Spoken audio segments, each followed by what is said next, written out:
Өте нәзік воздушный булочка с творогом жасайтын боламыз. Өте күшті болып шығады. Жылы сүтке дрожжымызды, сахарымызды және сұйық майымызды құямыз.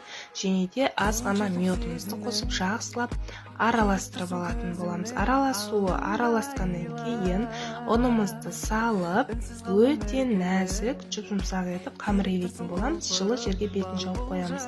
Творог, сахар, ванилин қосып, блендермен араластырып аламыз. Қамырымыз ашығаннан кейін, қанғаннан кейін, 1-2 мәрте қайырып, қайтадан ашытамыз. Сол кезде жайып, сливочный масло, творогты жағып, өздеріңіздің қалауларыңыз бойынша жаңғақ, мейіз қоссаңыздар да болады.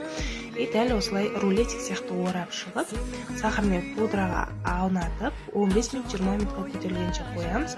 Және де 180 градуста 25 минут пісіріп алатын боламыз. Лайк басып сақтап алыңыздар және парақшаға тіркелемін. Достар, видео ұнаса каналға тіркеліп, лайк басып пікір қалдыра кетіңіздер. Алдағы уақытта көптеген видеолар ұсынатын боламын. Беріп алмаңыздар.